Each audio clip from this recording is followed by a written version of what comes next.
রাত এখন ১টা বাজে। আপনাদের ভাইয়া খাওয়া-দাওয়া করে বেলকনিতে আসলো। তো দেখে বাবা এখানে দাঁড়িয়ে আছে। তো কি জন্য দাঁড়িয়ে আছে এত রাতে ফোন দিল।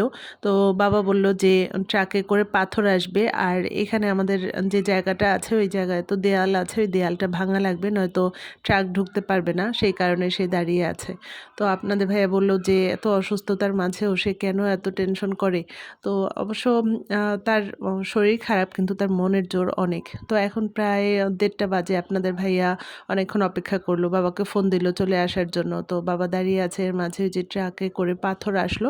তো আপনাদের ভাইয়াও খাওয়া-দাওয়া শেষ করে তারপরে বলল যে আমিও একটু যাই নিচে দেখি আব্বু কি করে। তো আপনাদের ভাইয়া গেল। আমি এখানে বেলকনিতে দাঁড়িয়ে আছি। আমারও ঘুম আসছিল না যে আপনাদের ভাইয়া আবার কখন আসে। আমি দরজাটা খোলা রেখেছিলাম যে দেখি যদি দেরি হয় তো আমি ঘুমিয়ে পড়বো। আপনাদের ভাইয়া চলে আসবে। তো অনেক রাত হয়ে গেছে এরকম একটু পরপরই আমি এসে বারবার দেখছিলাম। এখন প্রায় ৩:৩০ বাজে। তারপরে আমি ঘুমোতে চলে গিয়েছি। তারপরে আপনাদের ভাইয়া যে কখন এসেছে আমি আর টের পাইনি। এটা সকালবেলা ছিল। আর সকাল হলে এখানে ঢালাইয়ের কাজ আরকি এত শব্দ। আমাদের এখানে এই যে রাস্তাটা বড় আরকি রাস্তা মেইন রাস্তার সঙ্গে পিচ ঢালা রাস্তা হবে। তো সেই কারণে এখানে ড্রেনের লাইন করা হচ্ছে। আরকি মেইন রাস্তার পাশে যে ড্রেন আছে তার সঙ্গেও আমাদের এখানে ড্রেনের লাইন আসছে। তো এইখানে ঢালাইয়ের কাজ হচ্ছে, অনেক শব্দ হয়। আর এখানে অনেক মাটি যখন তারা ড্রেনের লাইনটা করার জন্য মাটি কাটে, অনেক উঁচু হয়ে যায় মাটিতে। রাতের বেলা আবার ট্রাক আসে সেই মাটিগুলা নিয়ে যায়। আরকি সকাল থেকে সন্ধ্যা পর্যন্ত তো অনেক শব্দ হয়ই, আবার রাতের বেলা মাটি নিয়ে যায়। তো এই পর্যন্ত আর একটু আরাম করতে হলে তো একটু কষ্ট সহ্য করা লাগবেই। তো এরপরে রাস্তাটা যখন হয়ে যাবে আলহামদুলিল্লাহ অনেক ভালো হবে।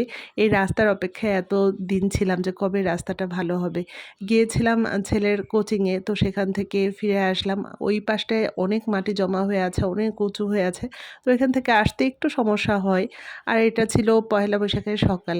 তো মা গতকালই বলেছিল যে সকালবেলা আরকি আজকে ভর্তা করবে, ইলিশ মাছ ভাজি করবে। তো আমি পহেলা বৈশাখ ওইভাবে পালন করা হয় না আমার। তারপর আমার বাচ্চারা পান্তা ভাত আপনাদের ভাইয়াও খেতে চায় না, আমার বাচ্চারাও খেতে চায় না। কিন্তু আমার শ্বশুরবাসায় আবার পান্তা ভাত, সকালবেলা মা সব ধরনের ভর্তা, তারপর ইলিশ মাছ এটা করে। আমি বিয়ের পর থেকেই দেখে আসছি। আমি আবার সকালবেলা সেমাই, তারপর লুচি, সবজি এগুলো করেছি যে আপনাদের ভাইয়াও দেখা যাবে ভাত খাবে না, ছেলেরাও খেতে চাইবে না।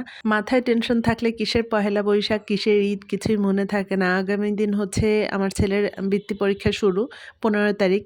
তো যার কারণে যে দুপুরবেলা শর্টকাটে রান্না করেছি, ডাল, একটা ভাজি করেছি, গরুর মাংস রান্না করেছি। একটু বেশি করে গরুর মাংস রান্না করেছিলাম যে থাকলে যেন আগামী দিন হয়ে যায়। তো এটা ছিল বিকেল ৫টার দিকে স্কুলে এসেছি।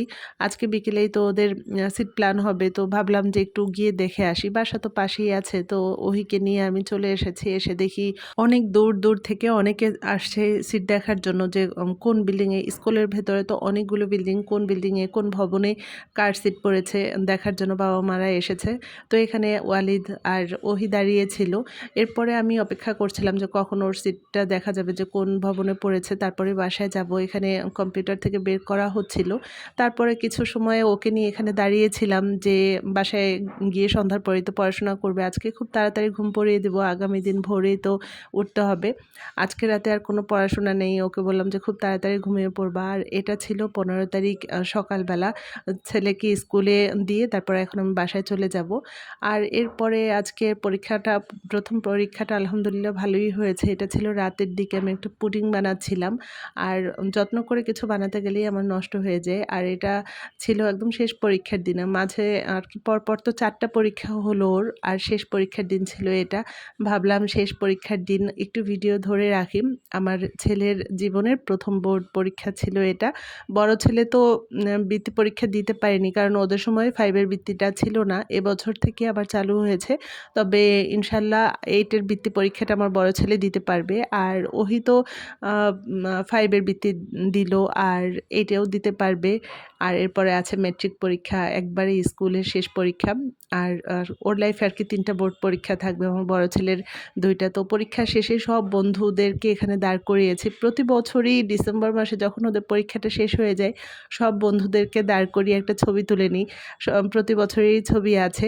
একদম এরকম করতে, করতে একদম লাস্টে যখন ওরা মেট্রিক পরীক্ষা দিবে, এসএসসি পরীক্ষা দিবে, সেই সময়েও ওদের একটা ছবি নিব। তখন ওরা অনেক বড় হয়ে যাবে। তো আজকে ওদের পরীক্ষা শেষ, সবাই অনেক খুশি। এই কটা দিন অনেক কষ্ট করে সবাই পড়াশোনা করেছে। আজকের দিন এবং আগামী ২-৩ দিন বলেছে যে কোনো পড়াশোনা নেই। ২-৩ দিন একদম রেস্টে থাকবা, তারপরে আবার 6 এ পড়া শুরু করতে হবে। কারণ 6 এরও তো পরীক্ষার বেশি সময় নেই, ২ মাস সময় আছে। তো আর কিছুক্ষণ পরেই বাসায় চলে যাব। আজকে তাহলে এখানেই রাখছি। খোদা হাফেজ।